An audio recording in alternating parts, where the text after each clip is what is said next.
Okay दोस्तों, क्या हो रहा है? ठीक है, तो ये जो आपको मैं लेके आया हूँ ये आपका क्या है, गेट 2020 का है। ठीक है, और आईआईटी दिल्ली उसे क्या किया था, ऑर्गेनाइज किया था। ठीक है, और ये आपका सेट 1 है। ठीक है, सेट क्या है, 1 है। तो इसमें भी मैंने क्या कर दिया है, जितने भी जियोटेक के क्वेश्चन थे सभी मैंने कंपाइल करके मैं ले आया हूँ। ठीक है, तो एक एक करके देखते हैं। ठीक है, सबसे पहले क्वेश्चन नंबर 10 है कि कौन सा स्टेटमेंट आपका करेक्ट नहीं है। ठीक है, which statement is not correct. ठीक है, फर्स्ट ऑप्शन आता है a clay deposit with liquidity index greater than unity is in plastic state of plastic consistency. मतलब ये बोला है कि अगर आपका आईएल अगर ग्रेटर देन 1 है तो वो क्या प्लास्टिक कंसिस्टेंसी का होगा। मींस ये बता रहा है कि स्टेट ऑफ प्लास्टिक कंसिस्टेंसी होगा, प्लास्टिक कंसिस्टेंसी होगा। ठीक है, देखते हैं आईएल होता क्या है आपका।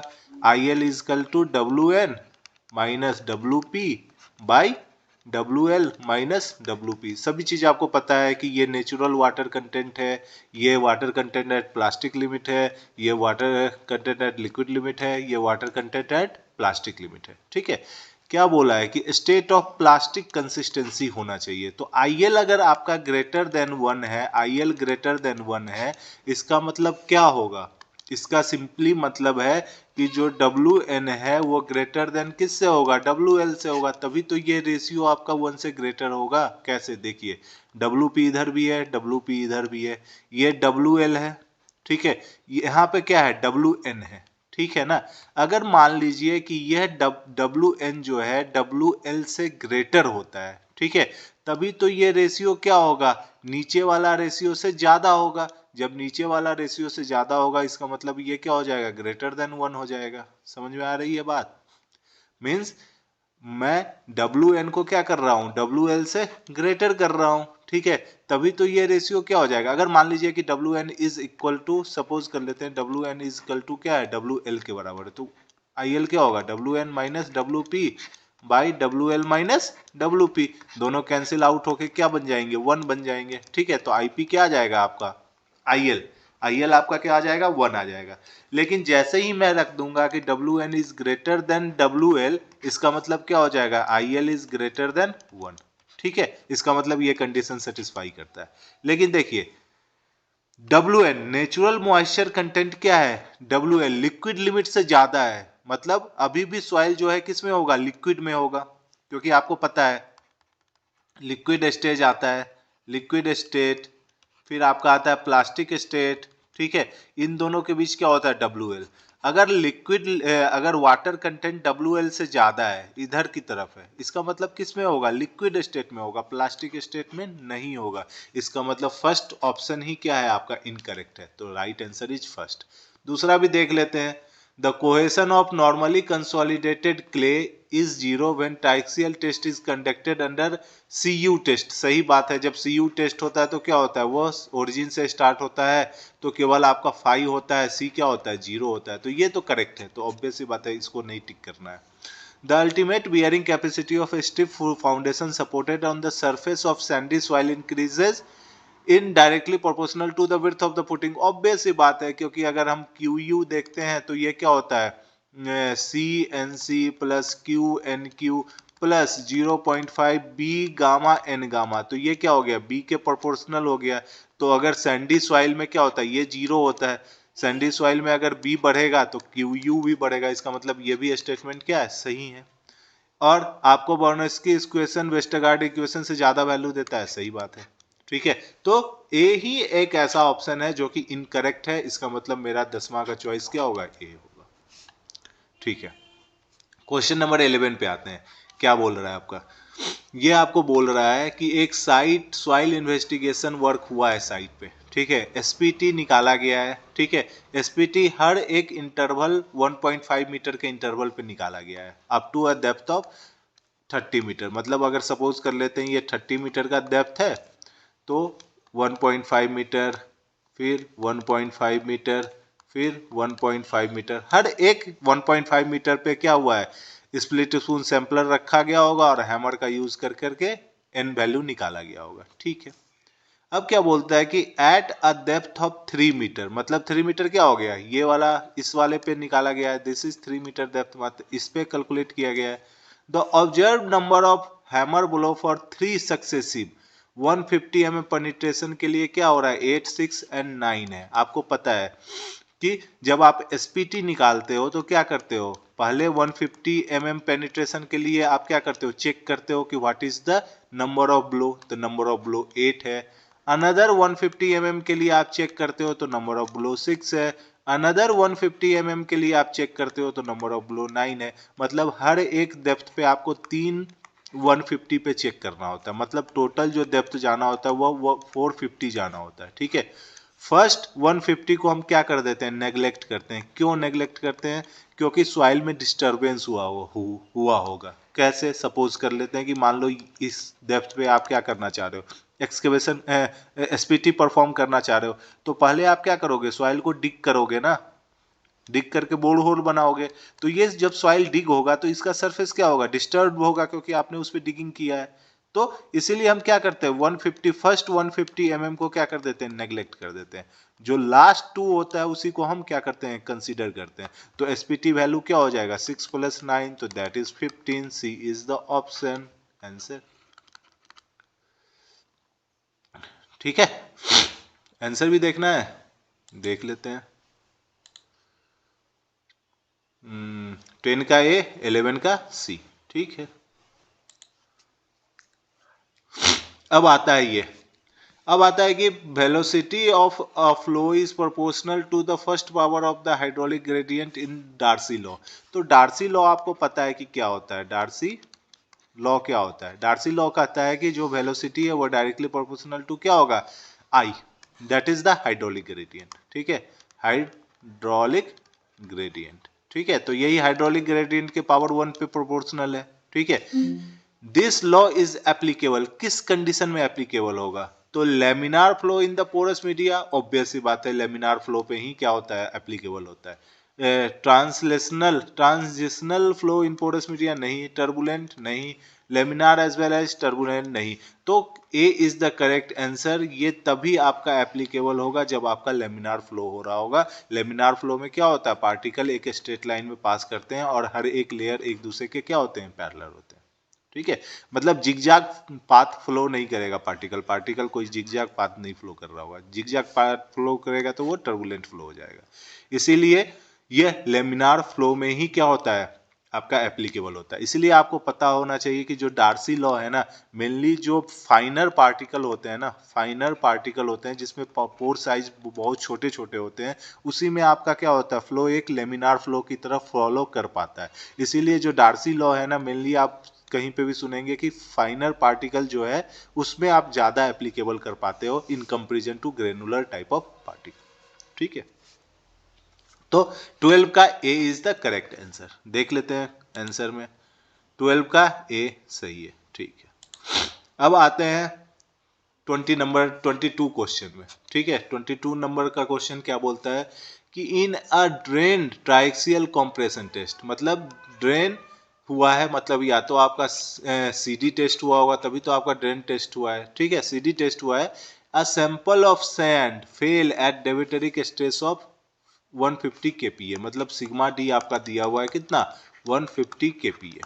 ठीक है, under a confining pressure of 50 kPa, मतलब सिग्मा 3 आपका क्या है, 50 kPa। तो यहां से मुझे बता दीजिए what is the value of sigma 1। Sigma 1 is nothing but sigma D plus sigma 3, तो क्या हो जाएगा 150 + 50, so this comes out to be 200 kPa। अब क्या बोलता है, the angle of internal friction, ठीक है, round off to the nearest integer of the sample. देखिए क्वेश्चन बहुत इंपॉर्टेंट है, पढ़ना। ठीक है, इसमें क्या है, इसमें आपको नियरेस्ट इंटीजर में बोला हुआ है, किसी में बोलता क्या है कि डिसमल के 2 प्लेस तक।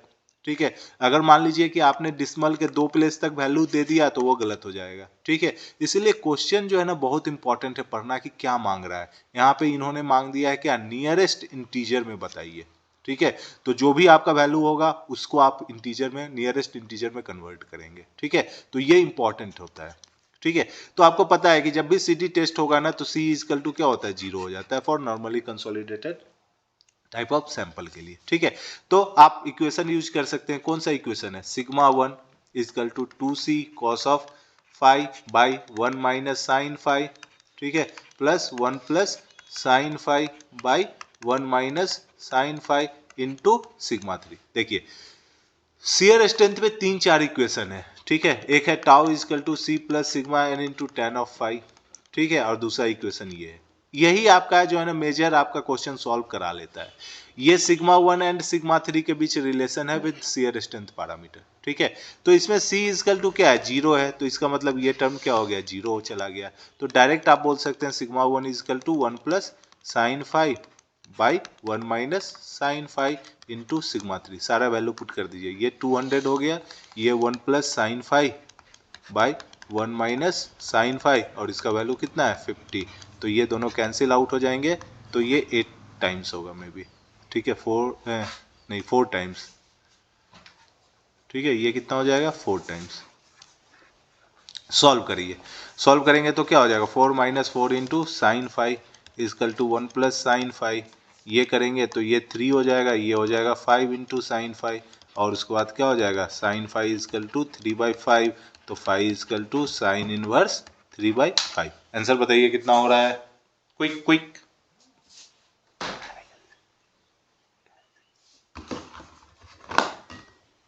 ठीक है,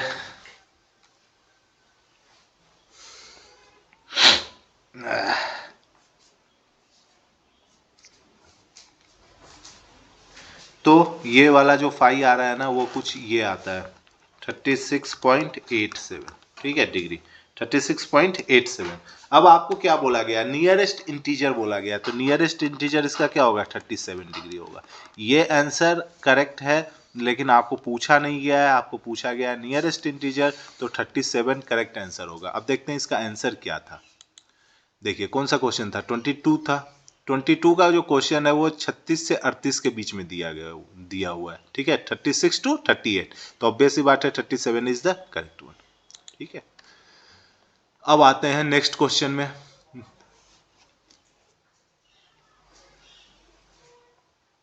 नेक्स्ट क्वेश्चन आपका क्या बोल रहा है, नेक्स्ट क्वेश्चन आपका बोल रहा है एक fully submerged infinite Sandy slope है, मतलब एक स्लोप है जो कि कितना है 30 डिग्री से इंक्लाइंड है, और ये इनफाइनाइट टाइप ऑफ स्लोप है। द सैचुरेटेड यूनिट वेट, मतलब गामा सेट आपको दिया हुआ है, डेट इज कितना है 18 kilo newton per meter cube, ठीक है। फाई आपको दिया है 38 degree. The unit weight of water भी आपको दिया हुआ है, that is 10 kilo newton per meter cube. Assume the seepage is parallel to the slope face, मतलब क्या है, जो वाटर का सीपेज है ना वो parallel to the slope face ही है, ठीक है। मतलब वाटर का लेवल भी अभी आप समझ सकते हैं कि वाटर जो सीप कर रहा है तो वो सरफेस ऑफ द स्लोप पे ही सीपेज फोर्स अप्लाई कर रहा है। What is will be the factor of safety, ठीक है। तो फैक्टर ऑफ सेफ्टी आपको कैसे निकलता था, फैक्टर ऑफ सेफ्टी आप निकालते थे shear resistance get divided by क्या करते थे ड्राइविंग फोर्स। तो ड्राइविंग फोर्स मतलब शियर रेसिस्टेंस आपका क्या होता था, शियर रेसिस्टेंस क्या होता था C plus sigma N into tan of phi, यही तो होता था ना। सी तो 0 है, तो sigma N into tan of phi क्या हो जाएगा शियर रेसिस्टेंस, ठीक है। और ड्राइविंग फोर्स क्या होगा, ड्राइविंग फोर्स क्या हो जाएगा टाउ, जो शियर रेसिस्टेंस होता है, ठीक है। तो आपको पता है कि आप सॉइल एलिमेंट लेते थे, फिर उसका वेट लेते थे, फिर वेट को क्या करते थे 2 पार्ट में डिवाइड करते थे, ठीक है ना। 2 पार्ट में ये डिवाइड हो जाता था, एक आपका सिग्मा एन आता था, एक आपका क्या आता था टाउ आता था, ठीक है। जो वेट आता था वो कितना आता था gamma into Z into cos of beta, ठीक है। अब सिग्मा एन क्या हो जाता था इसका, ये बीटा से इंक्लाइंड होता था, तो सिग्मा एन क्या हो जाता था gamma Z into cos square beta. Tau क्या हो जाता था, टाउ हो जाता था gamma Z into cos of beta into sine of beta. तो बस वैल्यू पुट करिए। लेकिन इसमें केवल एक चीज ध्यान रखना है ना कि जो सिग्मा एन आएगा वो किसके कारण आएगा, इफेक्टिव स्ट्रेस के कारण ही आएगा, ठीक है। तो यहाँ पे गामा सबमर्ज्ड आएगा, लेकिन जो ड्राइविंग फोर्स होगा उसमें तो आपका सीपेज भी इंक्लूडेड है, इसका मतलब ये गामा सेट होने वाला है। ठीक है, तो ये याद रखना है कि जब भी शियर रेसिस्टेंस आता है, रेसिस्टेंस दे रहा है, तो सॉइल अपना ही रेसिस्टेंस देगा ना, वाटर तो शियर रेसिस्टेंस को टैकल ही नहीं कर पाता है। तो जब रेसिस्टेंस की बात आती है ना, तो रेसिस्टेंस में आपका क्या इन्वॉल्व है, सिग्मा एन इन्वॉल्व है।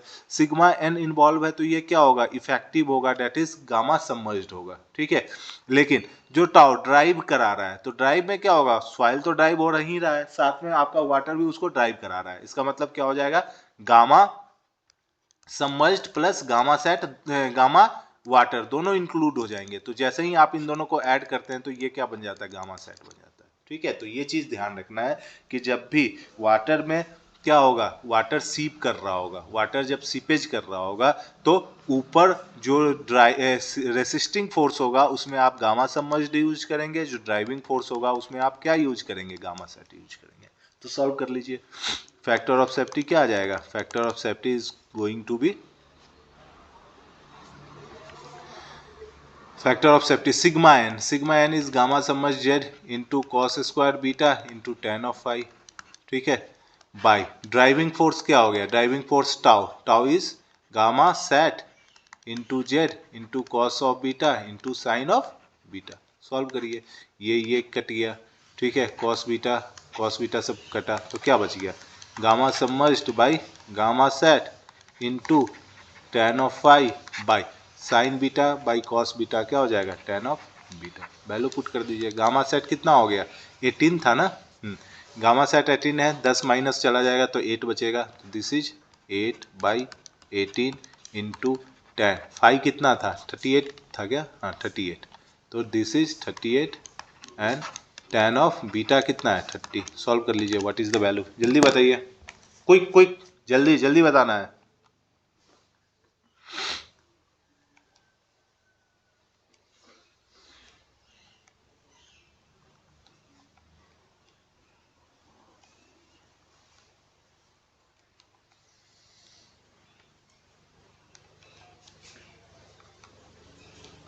ठीक है, so the value comes out to be 0.60, ये आता है फैक्टर ऑफ सेफ्टी। ठीक है, अब मुझे आंसर देखना पड़ेगा कि कितना आंसर है, कौन सा क्वेश्चन था, 23 था, तो एक बार देखते हैं क्या आंसर आ रहा है 23 का।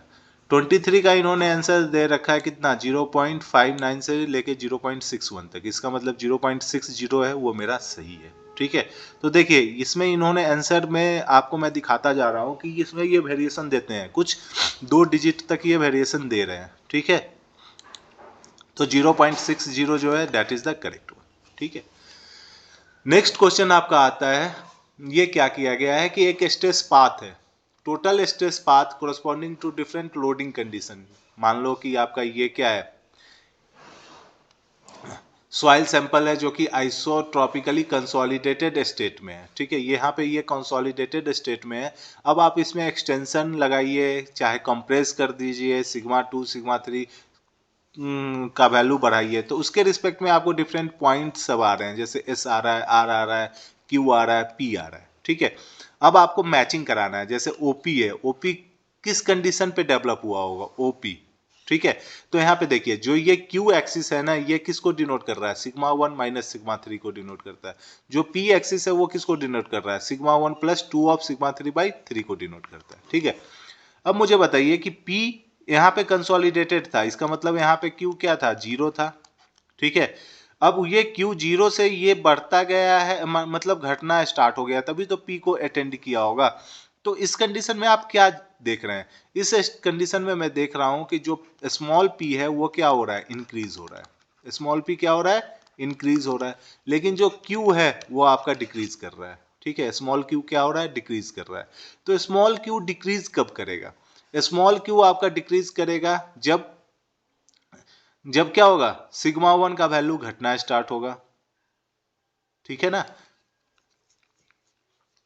ठीक है, सिग्मा 1 का वैल्यू घटना स्टार्ट होगा, या सिग्मा 3 का वैल्यू बढ़ना स्टार्ट होगा। ये बढ़ेगा, ये क्या होगा, घटेगा। ठीक है, अब देखिए अगर सिग्मा 1 का वैल्यू को आप घटाएंगे तो पी भी घटना स्टार्ट हो जाएगा, क्योंकि P is equal to sigma 1 plus 2 of sigma 3 है, ठीक है। इसमें से सिग्मा 1 को घटाएंगे तब भी P घटेगा, सिग्मा 3 को घटाएंगे तब भी P घटेगा, लेकिन यहाँ पे दिख रहा है कि P हमारा बढ़ रहा है, मतलब स्मॉल p का मैग्नीट्यूड क्या हो रहा है, बढ़ता जा रहा है। इस कोऑर्डिनेट के लिए देखें तो Q का वैल्यू घटा है लेकिन स्मॉल p का वैल्यू क्या हुआ है, बढ़ा हुआ है, यहाँ से ये बढ़ के यहाँ तक आया है, ठीक है। इसका मतलब क्या है कि ऑब्वियस सी बात है कि सिग्मा 1 को तो हम नहीं कुछ कर सकते, लेकिन सिग्मा 3 को हम इंक्रीज करा देंगे। अगर सिग्मा 3 इंक्रीज होता है तो Q का वैल्यू क्या होगा, घटेगा, और P का वैल्यू बढ़ेगा, ठीक है। इसका मतलब क्या हो गया कि सिग्मा 3 को हमें क्या करना होगा, बढ़ाना होगा, और उसी के बेसिस पे हम क्या करते हैं, ऑप्शन चूज करते हैं। जैसे QP है तो हम देखते हैं, जैसे कंप्रेशन लोडिंग है, कब सिग्मा 1 इंक्रीज कर रहा है, सिग्मा 3 कांस्टेंट है, ये तो हमारे लिए नहीं है, मतलब ओपी को ये नहीं आ पाएगा, ठीक है। सिग्मा 1 कांस्टेंट है, सिग्मा 3 डिक्रीज है, ये भी नहीं होगा, क्योंकि सिग्मा 1 को क्या करना होगा, इंक्रीज कराना होगा। अगर ये कांस्टेंट भी है, अगर ये डिक्रीज करेगा इसका मतलब क्यू क्या हो जाएगा, बढ़ना स्टार्ट कर देगा, नहीं ये नहीं आएगा। सिग्मा थर्ड वाला ऑप्शन देखते हैं तो सिग्मा 1 डिक्रीज कर रहा है, सिग्मा 3 कांस्टेंट है, ये भी नहीं चाहिए हमें। फोर्थ ऑप्शन क्या दिख रहा है, सिग्मा 1 कांस्टेंट है बट सिग्मा 3 इंक्रीज कर रहा है, तो ये करेक्ट हो गया। मतलब OP is matching with fourth number. समझ में आ गया ना कैसे हमने इसको किया है, ठीक है। उसी तरह हम सारा चीज को, मतलब सारा ऑप्शन को ये कर लेंगे, ठीक है। सिग्मा 1 को कांस्टेंट रखा, सिग्मा 3 को क्या किया, इंक्रीज किया, इसका मतलब क्यू का वैल्यू घटना स्टार्ट होगा। और सिग्मा 1 तो यहाँ पे क्या है, कांस्टेंट है, कोई मतलब नहीं, लेकिन सिग्मा 3 इंक्रीज कर रहा है, इसका मतलब पी का भी वैल्यू इंक्रीज कर जाएगा, सही बात है। अब मुझे आप बता दीजिए ओ क्यू के बारे में, what is the O Q. O Q कहाँ है, ओ क्यू इधर है। ओ क्यू में देखेंगे ना तो क्यू भी डिक्रीज किया है और पी भी क्या हुआ है, डिक्रीज किया है, ठीक है। क्यू भी डिक्रीज किया है, पी भी डिक्रीज किया है, ठीक है। तो ये कौन सा ऑप्शन होगा, देखिए फोर्थ नंबर तो आपने यूटिलाइज कर लिया है, ठीक है। अब कौन सा ऑप्शन आपके दिमाग में आ रहा है, ठीक है। तो देखिए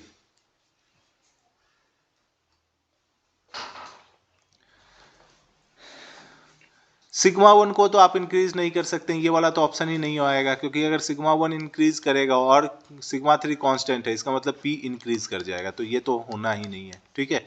सिग्मा 1 को आपने कांस्टेंट कर दिया, सिग्मा 3 को डिक्रीज किया, तो ठीक है, ये पी को क्या करा देगा, डिक्रीज करा देगा, ठीक है।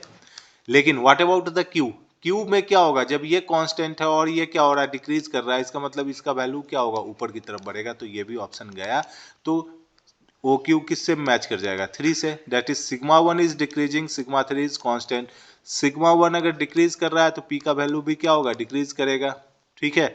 और यहाँ पे अगर देखें तो ये वैल्यू डिक्रीज कर रहा है, ये कांस्टेंट है, इसका मतलब क्यू भी क्या होगा, डिक्रीज करेगा, तो सही है,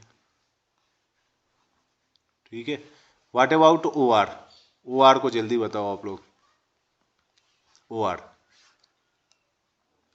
ओ आर कहाँ पे है, ओ आर ऊपर है, इसका मतलब क्या हुआ है, पी भी इंक्रीज किया है एंड क्यू भी क्या हुआ है, इंक्रीज किया है। ये कब हो सकता है, ठीक है। इसका मतलब क्या होगा कि दोनों क्वांटिटी में कोई एक इंक्रीजिंग होगा। जैसे ये वाला देखते हैं ऑप्शन, सिग्मा 1 इंक्रीज कर रहा है, इसका मतलब पी भी इंक्रीज करेगा क्योंकि सिग्मा 3 कांस्टेंट है। और क्यू, जब सिग्मा 1 इंक्रीज करेगा इसका मतलब क्यू भी इंक्रीज करेगा, मतलब ये इसके साथ मैच किया तो ऑब्वियस सी बात है ओ एस फर्स्ट के साथ मैच करेगा। और आपका ऑप्शन कौन करेक्ट दिख रहा है, ओपी फोर्थ के साथ, ओपी फोर्थ के साथ, ओ क्यू थर्ड के साथ, ओ आर सेकेंड, ये नहीं दिख रहा है, ये नहीं, O R first and O S आपका सेकेंड के साथ, कुछ गलत कर दिया क्या हमने, ठीक है। एक बार फिर से चेक करते हैं, लास्ट वाले में गलत हुआ है।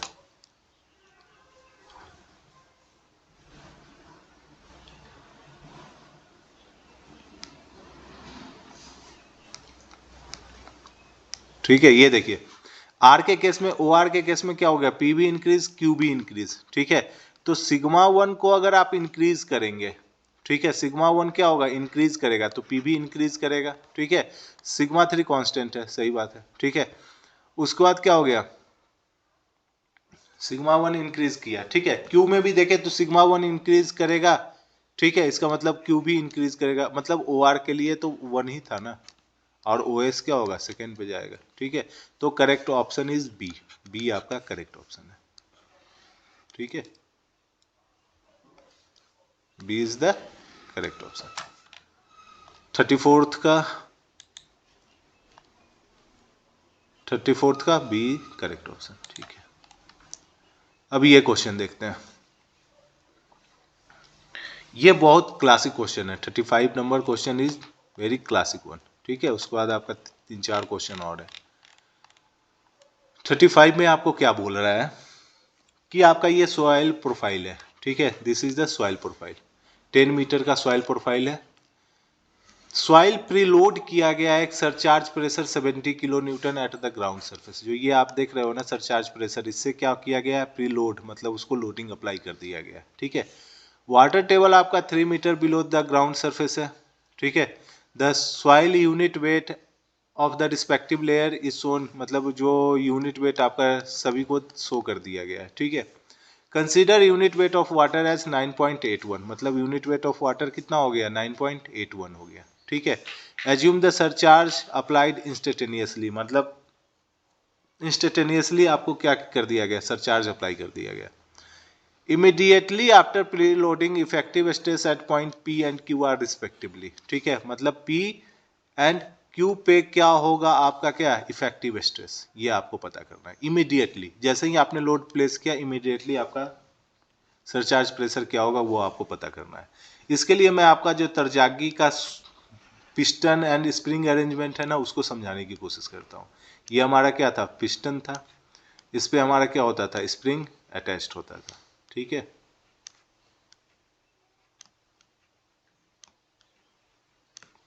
ठीक है, ये आपका क्या हो गया, स्प्रिंग अटैच्ड हो गया। ठीक है, अब आप क्या करते थे, पिजोमीटर इंसर्ट करते थे, तो एक पिजोमीटर आप यहाँ पे इंसर्ट करते थे, एक पिजोमीटर यहाँ पे, एक पिजोमीटर आप यहाँ पे, एक पिजोमीटर आप यहाँ पे इंसर्ट कर देते थे। ठीक है, सॉइल सैंपल क्या था, ये फुल्ली सेचुरेटेड होता था, मतलब सारा का सारा जो स्पेस होता था पिस्टन, दोनों पिस्टन के बीच में, वो किससे फिल्ड होता था, वाटर से फिल्ड होता था, वाटर से फिल्ड होता था, फील्ड। अब मुझे आप बताइए कि हर एक पिजोमीटर में what is the level of the water, हर एक पिजोमीटर में वाटर का लेवल क्या होगा। ठीक है, तो वाटर का लेवल क्या होगा, अगर आप इस पिजोमीटर में बात करें तो वाटर का जो टोटल हेड है, मतलब प्रेशर हेड यहाँ तक है। इस पिजोमीटर में बात करें तो ये यहाँ तक होगा, इस वाले में कहाँ होगा, ये यहाँ तक होगा, और इस वाले में कहाँ होगा, ये यहाँ तक होगा। मतलब जो इनिशियल लेवल ऑफ वाटर है वो यहाँ पे हो, सारे पिजोमीटर में शो कर रहा होगा। क्योंकि आपको पता है कि जब भी हेड लॉस नहीं होगा, वाटर अगर स्टैटिक होगा, तो किसी भी पॉइंट पे अगर आप प्रेशर हेड निकालेंगे ना, तो वो जस्ट वाटर टेबल से जो आपका हाइट नीचे है वही आपका वैल्यू क्या दे देगा, प्रेशर हेड दे देगा। और पिजोमीटर में वाटर वहीं तक राइज करता है जहां तक उसका क्या होता है, प्रेशर हेड होता है। ठीक है, तो प्रेशर हेड आपका दिख रहा है। ठीक है, अब मुझे आप बताइए कि अगर मैंने इस पे 70 किलो न्यूटन का लोड अप्लाई कर दिया, 70 kilo newton per metre square का लोड अप्लाई कर दिया, तो अब क्या होगा, जैसे ही 70 kilo newton per metre square का लोड अप्लाई करेंगे ना, सारा का सारा लोड कौन लेगा, वाटर लेकर ले लेगा। ठीक है, जब वाटर ले लेगा तो एक्सेस फॉर वाटर प्रेशर क्या हो जाएगा, इंक्रीज कर जाएगा। तो what is excess pore water pressure, excess pore water pressure क्या होगा, दैट इज डेल्टा सिग्मा, ठीक है, बाई गामा डब्ल्यू। तो ये क्या हो गया, 70 गेट डिवाइडेड बाई 9.81, क्योंकि आपका वाटर क्या है, 9.81 यूनिट वेट दे रखा है। तो मैं इसे देखता हूं कि कितना हाइट रेज करेगा। नहीं, ये मैंने हाइट रेज डायरेक्ट लिख दिया है। एक्सेस फॉर वाटर प्रेशर क्या हो जाएगा, डेल्टा ऑफ सिग्मा के बराबर होगा, जो कि आपका क्या हो जाएगा, 70 kilo newton per metre square के बराबर होगा।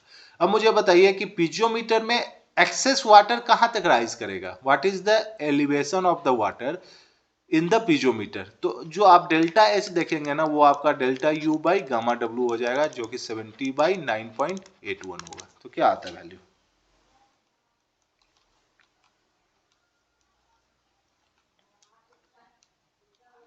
तो ये वैल्यू आ रहा है आपका 7.16, 7.14। ठीक है, 7.14। इसका मतलब क्या है कि सारा वो जो वाटर है वो अपना एक नया एलिवेशन अटेंड करेगा और वो यहाँ पे आ जाएगा, that is additional height of 7.14 metre ऊपर आएगा। देखिए यहाँ का भी जो वाटर है, ठीक है, वो भी अपना एक हाइट अटेंड किया है 7.14। यहाँ वाला भी वाटर है, वो भी एक हाइट अटेंड किया है दिस मच। ठीक है, अब आप मुझे बता दीजिए कि what is pore water pressure at point P and what is the pore water pressure at point Q।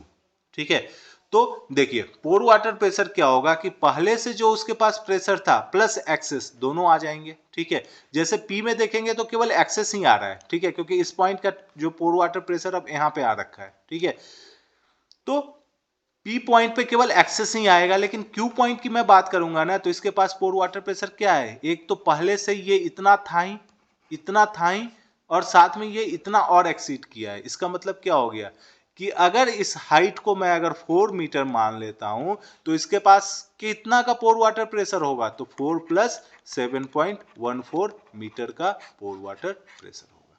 ठीक है, समझ में आ गई बात ना, कि अगर मैं Q पॉइंट की बात करूंगा तो Q पॉइंट पे कितना पोर वाटर प्रेशर होगा, तो पोर वाटर प्रेशर जो पहले स्टैटिक था प्लस एक्सेस दोनों को ऐड कर देंगे तो 4 तो था ही, क्योंकि ये 4 तो शुरू से ही इसमें दिख रहा है और 7.14 अभी आ चुका है, तो इसके पास 11.14 मीटर का पोर वाटर प्रेशर हो गया। What about P?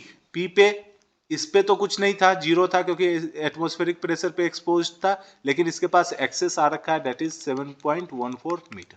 ठीक है, तो ये बात अगर समझ में आ गई ना तो ये क्वेश्चन आपका सॉल्व हो गया, क्योंकि इसको मैंने वही बना दिया कि ये आपका सॉइल पिस्टन अरेंजमेंट है, this is point P, this is point Q और वाटर टेबल आपका यहीं पे है। इसका मतलब ये इसका इनिशियल पोर वाटर प्रेशर यहीं पे होगा और इसका इनिशियल पोर वाटर प्रेशर यहाँ पे होगा that is at a height of 4। जैसे ही आप इस पे 70 किलो न्यूटन का लोड आपने अप्लाई किया ना तो एक excess pore water pressure develop होगा इसमें भी और इसमें भी, क्योंकि इंस्टेंटेनियस पूछा गया और ये हाइट कितना हो जाएगा 7.14 मीटर का हो जाएगा। बस आप क्वेश्चन सॉल्व कर लो। आपको क्या निकालना है, what is the effective stress at point P। तो पॉइंट P पे आपका इफेक्टिव स्ट्रेस निकालने से पहले मुझे क्या करना होगा, what is the total stress. तो total stress at P point बता दो, what is the total stress at point P। Sigma P मैं डिनोट करता हूँ, दिस इज क्या होगा 18 इंटू 3 प्लस 70, क्योंकि 70 का भी आपने लोड अप्लाई कर रखा है। तो ये कितना हो गया 54 प्लस 70, तो that is 4 and 12, this is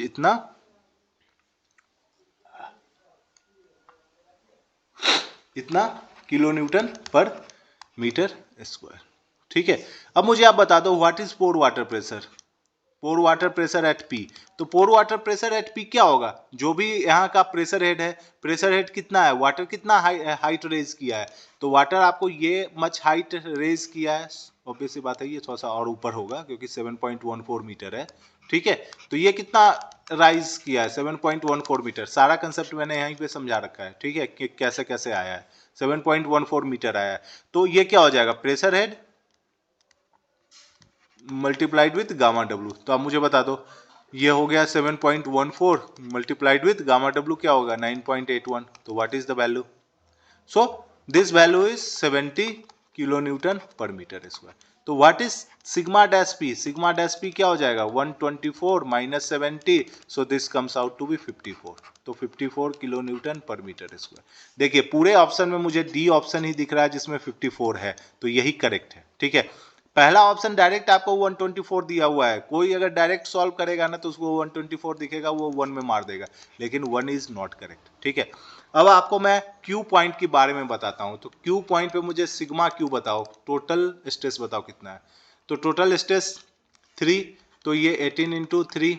ठीक है, इसका क्या है 20 इंटू 4 और प्लस 70 ये हो जाएगा, तो ये कितना हो गया 54 plus 80 plus 70, what is the value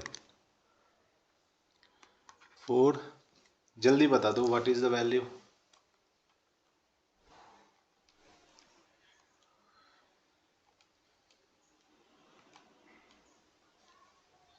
two naught 4 आ रहा है। ठीक है, 204 kilo newton per metre square. What is U of theta, तो ये अभी क्या हो जाएगा pressure head multiplied with gamma W. What is the pressure head, pressure head जब मैंने इस पे बताया था तो आपको बताया 11.14 होगा, तो ये 11.14 इंटू 9.81 कितना आ रहा है बताइए, 11.14 मल्टीप्लाइड विथ 9.81, तो ये आ रहा है आपका 109, 109 आ रहा है। ठीक है, अब आप मुझे बता दीजिए what is sigma theta effective, तो ये 204 माइनस 109 कर देंगे तो क्या आ रहा है आपका 5 और ये 9 95, तो ये आ चुका है आंसर। ठीक है, तो इस तरह करके ये क्वेश्चन सॉल्व करेंगे। ठीक है, तो मैं हर क्वेश्चन के साथ आपको एक क्या कर रहा हूं, एक आइडिया देता चल रहा हूं कि कैसे आप इसे सॉल्व करेंगे। ठीक है ना, ठीक है। अभी इस वाले क्वेश्चन पे आते हैं 46। इसका भी आंसर आपको देखना है, देख लो कौन सा क्वेश्चन था ये। 35 का डी दिख रहा है ना, और मेरा भी आंसर क्या आया, डी, करेक्ट।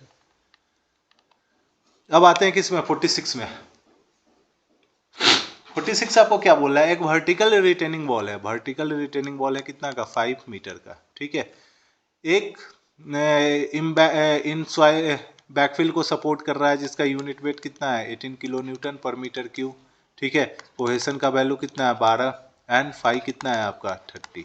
सारे unit kilo newton per metre square में है। ठीक है, अब आपको बताना है कि as per the Rankine's earth pressure theory assume that the tension crack has occurred, मतलब आपको क्या होगा, टेंशन क्रैक भी आपका हो रहा है। ठीक है, तो what is the lateral activity thrust on the wall पर मीटर लेंथ, मतलब जब टेंशन क्रैक होता है तो कुछ इस तरह का आपका फिगर बनता है। ठीक है, ये निगेटिव होता है, ये क्या होता है, पॉजिटिव होता है। तो आपको एक्टिव थ्रस्ट आपको बताना है। सबसे पहले आप क्या निकालोगे, व्हाट इज क्या, depth of the tension crack. तो what is the depth of tension crack, tension crack का डेप्थ क्या होता है, जेड इजकल टू क्या होता है, 2c by gamma root under के। ठीक है, तो सबसे पहले आप क्या निकालेंगे, व्हाट इज के, क्या होता है 1 minus sine phi by 1 plus sine phi. ठीक है, तो ये क्या हो गया, 1 minus sine of 30 by 1 plus sine of 30। तो ये मुझे लगता है 0.5 बाई 1.5 होगा, तो ये 1/3 होगा, तो 0.33 आएगा। ठीक है, अब जेड बताइए क्या होगा, Z is equal to 2 into 12 by 18 into root under 0.33। What is the value, जल्दी वैल्यू बता दो क्या होगा।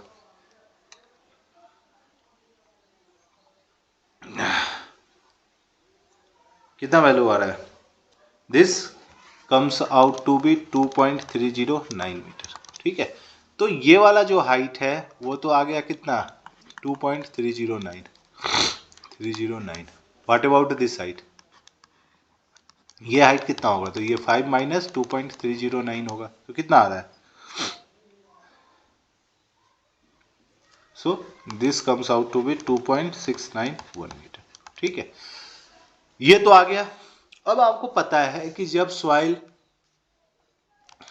सॉइल निगेटिव में होता है, इसका मतलब वो क्या होता है, वॉल से कनेक्शन छोड़ देता है। ठीक है, यह कुछ फिगर ऐसे बन रहा होगा। ठीक है, इतना दूर ये क्या हो गया होगा, कनेक्शन छोड़ दिया होगा। ठीक है, टेंसाइल फोर्स एक्ट करेगा तो ये इधर जाएगा, तो ये सॉइल इधर की तरफ क्या कर गया होगा, मूव कर गया होगा। ठीक है, मतलब मैं आपको अगर फिगर दिखाऊं ना तो कुछ ऐसा सॉइल का कनेक्शन होगा। ठीक है, ठीक है, ये है सॉइल, ये है, मतलब सॉइल ने वॉल से के साथ इतना कनेक्शन छोड़ दिया इतने मीटर तक। जब सॉइल के साथ वॉल कनेक्शन छोड़ दिया, इसका मतलब पॉजिटिव पोर वाटर प्रेशर लगाए, मतलब पॉजिटिव प्रेशर लगाए या निगेटिव प्रेशर लगाए, वॉल पे तो लगना ही नहीं है ना, वॉल पे तो लगेगा ही नहीं, क्योंकि इसने कंटेक्ट छोड़ रखा है। प्रेशर कहाँ से लगना स्टार्ट होगा, जहाँ से वो कंटेक्ट बनाए हुए हैं। ठीक है, तो कॉन्टैक्ट जहाँ से बनाए हुए हैं वहाँ से तो क्या है, पॉजिटिव है।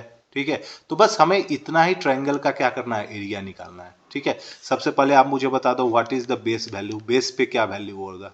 ठीक है, तो बेस पे वैल्यू बताने के लिए मैंने आपको एक इक्वेशन बता रखा है, that is sigma 1 is equal to क्या होता है, 2c cos of phi by 1 minus sine phi.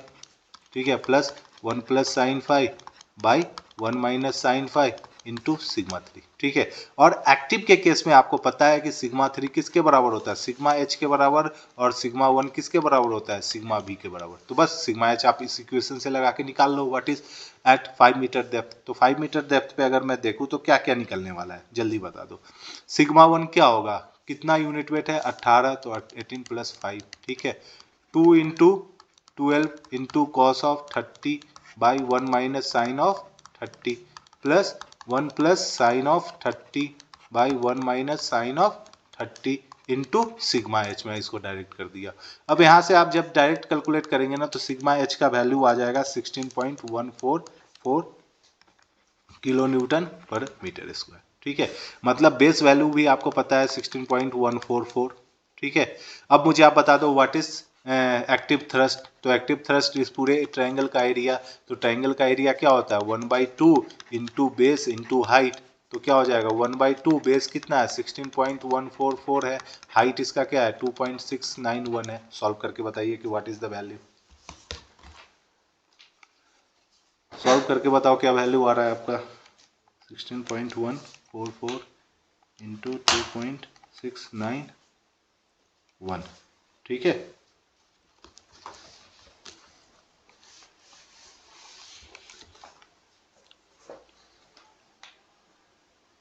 ठीक है,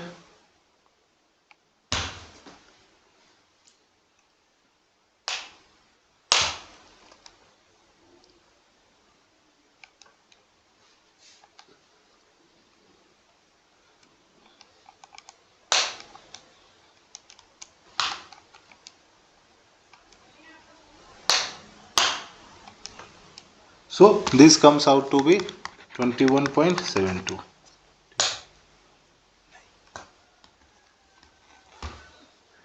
ठीक है, तो आपका वैल्यू आ रहा है 71.72 kilo newton per metre length. ठीक है, आपको क्या निकालना है, round off to 2 decimal place. ठीक है, तो ये आ जाएगा 21.72। देखते हैं आंसर कितना है, कौन सा क्वेश्चन है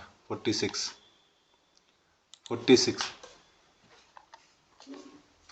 का 21 से लेके 23 के बीच में है। ठीक है, 2 डिसिमल प्लेस तक है, तो आपका भी सही आया है डिसिमल प्लेस, दैट इज 21.72। ठीक है, तो ये हो गया। देखिए ये जो 47 नंबर क्वेश्चन है ना, ये मैंने ऑलरेडी सॉल्व कर रखा है और वो मेरे इस लेक्चर पे अवेलेबल है। ठीक है, लेक्चर 3 गेट टू 2020 टू 2018 जो वर्टिकल स्ट्रेस क्वेश्चन मैंने जो बनाया है उसमें ये अवेलेबल है, तो आप उसको रेफर करके, उस वाले लेक्चर को आप रेफर करके ये क्वेश्चन आप बना सकते हो। ठीक है, समझ में आ रही है, लेक्चर 3 पे मैंने इसको बना रखा है, तो आप जाइए उस लेक्चर 3 पे और इस वाले क्वेश्चन को आप क्या कर लीजिए, सॉल्व कर लीजिए। ठीक है, वहां पे ये सॉल्व हो जाएगा।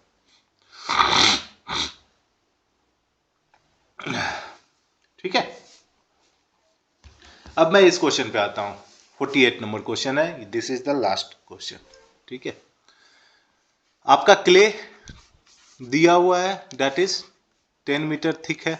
ठीक है, और वो रेस्ट कर रहा है 3 मीटर सैंड पे। ठीक है, जो कि सबमर्ज्ड है, वाटर टेबल आपको दिख रहा है कि यहाँ पे वाटर टेबल है। आप एक फिल लगा देते हैं थिक सैंड का भी था, यूनिट वेट ऑफ इतना placed over the clay layer to accelerate the rate of consolidation of the clay layer. इसका मतलब आपने एक सैंड लेयर को क्या कर दिया है, यहाँ पे प्लेस कर दिया है। ठीक है, जब सैंड लेयर प्लेस होगा ना, तो इस पे एक क्या करेगा, सरचार्ज प्रेशर क्रिएट कर देगा। ठीक है, कितना का सरचार्ज प्रेशर क्रिएट करेगा, तो 20 into 2 that is 40 kilo newton per metre square का सरचार्ज प्रेशर क्रिएट कर देगा। अब क्या बोल रहा है आपसे, आपसे बोल रहा है कोफिशिएंट ऑफ कंसोलिडेशन, मतलब सी भी आपको दिया हुआ है, that is 9 into 10⁻⁻2 metre square per year. Coefficient of volume compressibility, that is M भी आपको दिया हुआ है, that is 2.2 into 10⁻⁻4 metre square per kilo newton. आपको टेलर्स रिलेशन लगाना है, that is TB equal to π/4 into U square वाला। ठीक है, ये भी अप्लाई कर सकते हो। आप बताओ कि what is the settlement of the clay layer 10 year after the construction of the field, मतलब जब आपने सैंड लगाया है ना, उस सैंड लगाने के बाद 10 ईयर के बाद इस क्ले का सेटलमेंट कितना होगा, वो आपको बता देना है। ठीक है, तो जब वो आपको बताना है, तो सबसे पहले आप मुझे बताओ कि क्वेश्चन सॉल्व कहाँ करेंगे, क्ले के सेंटर पे करेंगे क्वेश्चन सॉल्व। ठीक है, जब क्ले के सेंटर पे हम क्वेश्चन सॉल्व कर रहे होंगे ना, तो देखिए सबसे पहले आपको क्या दिया हुआ है, एम भी दिया हुआ है। ठीक है, तो जब एम भी दिया हुआ रहता है और चेंज ऑफ स्ट्रेस क्या हो गया, चेंज ऑफ स्ट्रेस अगर देखेंगे तो 40 kilo newton per metre square का है, क्योंकि यही तो आपने सैंड लेयर लगा के एडिशनल लोड इस पे क्या किया है, अप्लाई करवा दिया है। ठीक है, तो जब आप एडिशनल लोड अप्लाई कर देते हो तो वो कितना का हो गया, 40 का हो गया एडिशनल लोड। ठीक है, तो आप मुझे बताओ कि what will be the what will be the total settlement of this clay layer, ये जो क्ले लेयर है ना उसका टोटल सेटलमेंट क्या होगा इनफाइनाइट टाइम में। ठीक है, मतलब सेटलमेंट एट इंफिनिटी में देखे तो इसका कितना होगा, तो आपको पता है कितना होता है, M B into delta sigma into H, यही होता है ना टोटल सेटलमेंट। तो 2.2 इंटू 10⁻⁻⁴, ठीक है, metre square per kilo newton into sigma क्या हो गया 40 kilo newton per metre square into height of clay क्या है 10, ठीक है, दिस इज 10। तो कितना आ गया किलो न्यूटन कैंसिल, ये इसके साथ कैंसिल, तो 2.2 इंटू 10⁻⁻⁴ इंटू 40 इंटू 10, ठीक है। तो वैल्यू बता दीजिए कितना हो रहा है।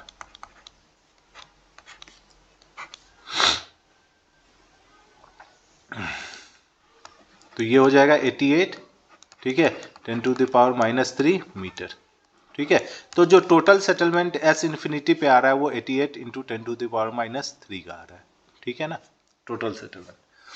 अब देखिए आपके पास एक इक्वेशन भी दे रखा है टीबी इजकल टू π/4, ठीक है, इंटू यू स्क्वायर। अब मुझे बताइए व्हाट इज टीबी, टीबी क्या होता है, तो ये होता है सीबी इंटू T/h², ठीक है। सीबी का वैल्यू दे रखा है 9 इंटू 10⁻², metre square per year, into time कितना टाइम में चाहिए, तो 10 ईयर में चाहिए, तो यहाँ से मैं निकालूंगा 10 ईयर, ठीक है। तो 10 ईयर मल्टीप्लाई कर दिया। एच क्या होगा, देखिए ये अब ऊपर भी सैंड है नीचे भी सैंड है, ठीक है, इसका मतलब ये क्या होगा डबल ड्रेनेज शो करेगा, तो जो एच होगा वो 5 मीटर हो जाएगा, इसका मतलब 5 का होल स्क्वायर कर देंगे, ठीक है। और ये किस में हो जाएगा मीटर स्क्वायर में हो जाएगा, ठीक है।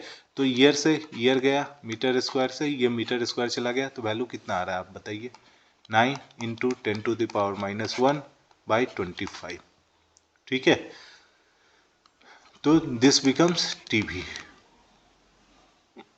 ठीक है। जब टीबी निकल गया है तो हम क्या कर देंगे u निकाल लेंगे, तो u क्या कितना आ गया 9 into 10⁻⁻1/25 equal to π/4 into U square.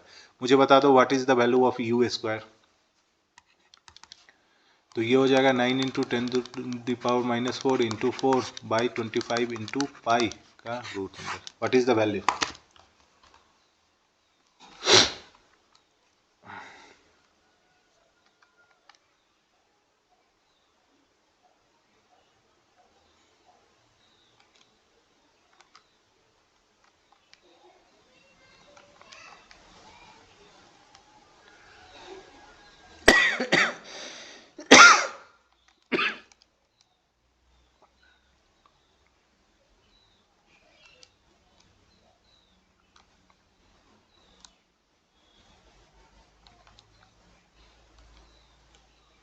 So this u comes out to be 0.214, इसका मतलब u क्या हो गया 21.4% है, ठीक है ना। u क्या है आपका 21.4, देखिए u जब 21.4 आ गया ना मतलब u क्या है लेस देन इक्वल टू 60% है, इसका मतलब जो इक्वेशन हमने लगाया था ना वो करेक्ट है, जो टीबी मतलब ये इक्वेशन लगाया था TB equal to π/4 of U square वो करेक्ट है। अगर u ग्रेटर देन 60 आता इसका मतलब ये इक्वेशन नहीं चलता, फिर आपका इक्वेशन आता टीबी इक्वल टू 1.73, ठीक है, -0.98 1 इंटू 100 माइनस यू, वो वाला इक्वेशन आता, ठीक है। लेकिन अभी जो आया है u 21.4% है, इसका मतलब ये सही है। अब आप मुझे बताइए कि जो डिग्री ऑफ कंसोलिडेशन u होता था वो क्या बता रहा होता था, वो बताता है आपका after time t, after time t, after time t how much settlement is there, how much settlement is there, ठीक है, कितना सेटलमेंट हो चुका है आफ्टर टाइम t के बाद, by total settlement, total expected settlement, कितना आप एक्सपेक्ट कर रहे थे टोटल सेटलमेंट वो, ठीक है। u आपको क्या देता है कि after time t how much settlement is there get divided by total expected settlement, तो u क्या है, u का वैल्यू है 0.124 और ये आपका क्या है यही तो आपको निकालना है, ठीक है। तो दिस इज x मैं बोल देता हूं और टोटल आपका एक्सपेक्टेड कितना है, तो एक्सपेक्टेड है 88 इंटू 10⁻³ मीटर, तो x क्या हो जाएगा 88 इंटू 10⁻³ मल्टीप्लाइड विद 0.214, ठीक है। अब आप इसको सॉल्व करके आपको आंसर किस में बताना है, आपको इन mm बताना है, राउंड ऑफ 2 डिसिमल प्लेस, तो mm में बताना है, तो ये तो पहले ही चला जाएगा तो ये mm में आ जाएगा, ठीक है। अब आप इसको सॉल्व करेंगे तो आपको mm में वैल्यू आ चुका है, that is 88 multiplied with 2.14, that is 18.83 mm। ठीक है, क्वेश्चन समझ में आ गया ना। क्वेश्चन का मेन मोटिव क्या था, डिग्री ऑफ कंसोलिडेशन निकालना। जैसे ही आप डिग्री ऑफ कंसोलिडेशन निकाल लेंगे तो वो आपको बता देगा कि आफ्टर टाइम टी कितना सेटलमेंट हो चुका है। ठीक है, बाय टोटल सेटलमेंट। तो टोटल सेटलमेंट के लिए तो आपके पास इक्वेशन था ही, ये वाला एम बी दिया हुआ था, तो आप टोटल सेटलमेंट इस वाली इक्वेशन से निकाल सकते थे। ये तो आपको निकालना ही था, ये आप निकाल सकते थे, जो कि मैंने इस वाली इक्वेशन से निकाला है। तो बस ऐसे करके मैंने निकाल दिया और आंसर आपका 18.83 आ गया। ठीक है, अब देखिए ये कौन सा क्वेश्चन है, 48 सही है क्या? 48 18.40 से लेकर 19.50 तक अपना आंसर कितना है? 18.40। और हमने आंसर कितना निकाला है? 18.83। तो बहुत सही है, आंसर आ चुका है, तो यही करेक्ट आंसर हुआ। और इस तरह करके हमने सॉल्व कर लिया। ठीक है, तो मैं कंटिन्यूस सॉल्व करता जा रहा हूं, आप भी कंटिन्यूस होके सब्सक्राइब कराइए। ठीक है, सब्सक्राइब कराने भी है, बच्चों को शेयर करिए जो नीडफुल हैं। ठीक है, और अपना तैयारी भी करते रहिए। ठीक है, फिर अगले वीडियो के साथ मिलते हैं।